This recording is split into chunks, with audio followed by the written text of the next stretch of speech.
The story of Spec Ops: The Line is the story of three soldiers. You play as Captain Martin Walker, leader of a Delta Recon squad who's sent into Dubai after the city's been ravaged by these cataclysmic sandstorms. You're looking for Colonel John Conrad, the commander of the damned 33rd, who went in to help evacuate the city. As they were evacuating, this massive sandstorm hit and everyone in the city was believed dead. 6 months later, a mysterious kind of broken radio signal is picked up coming out of Dubai, and so you're sent in to see if there are any survivors left. Conrad's still alive. I think he is. I know he'd agree with me. Tracks end here. Guess this is the nest. Walker is a bit of a mystery. This is a commander, a professional soldier. He has to keep this little bit of emotional distance from Lieutenant Adams and Sergeant Lugo, your squad mates, because he has to sometimes give them orders where they are going to possibly go to their death. Gotta be smart about this. Okay, Gould's right there and I got a clean shot. You open fire now, the civilians are dead. Does that mean nothing to you? Lieutenant Adams is Walker's second in command. He is also the demolition expert and the heavy gunner for your squad. Sergeant Lugo, on the other hand, is a rookie. This is his first mission as a Delta operator. The relationship between him and Walker and him and Adams is going to be very different and evolve differently throughout the game. Christ, these soldiers were massacred. Nah, look how they're lined up. This was an execution. Colonel John Conrad is, in many ways, this larger-than-life soldier. This is a man who is both a brilliant strategist, but also the best example of a soldier that he can possibly be.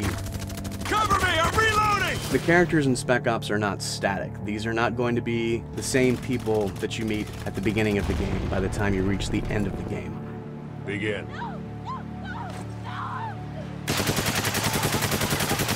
What happens to them and what happens to you is similar to what has happened to Dubai. The sandstorm has stripped away everything that they thought they were to who they really are. We're gonna keep at this until you tell me what I want to know. The moral choices in Spec Ops are different from what players have come to expect out of a video game. They are not between A or good, B or bad. These choices are about holding a mirror up to yourself.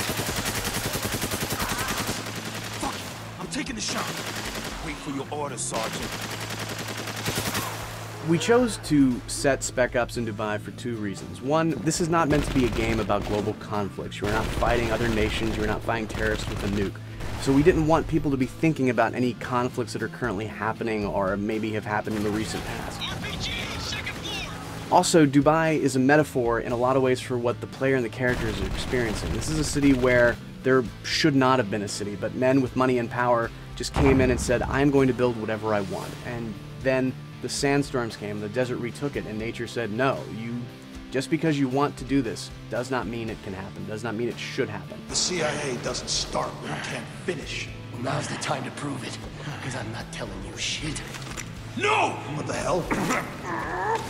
The inspiration that we had was not necessarily to recreate a character from a movie or a book that necessarily people liked, but instead to create real characters that felt like they were actual people, soldiers that were with you on this journey and not just tools that you were giving orders to and commanding around a battlefield. All insurgents wishing to surrender, please report to your nearest outpost for processing. We had many military advisors on the game who were constantly going over the script, checking it for accuracy, and also at the same time performing our mocap so that we had our characters moving like soldiers actually would move. Spec Ops is a game about who we are as gamers, and that's where the title of the game comes in. Spec Ops: The Line. That line between expectation and reality. Who these soldiers think they are and who they actually are. Who we as gamers think we are when we choose a game, and ultimately who we actually are as we play that game.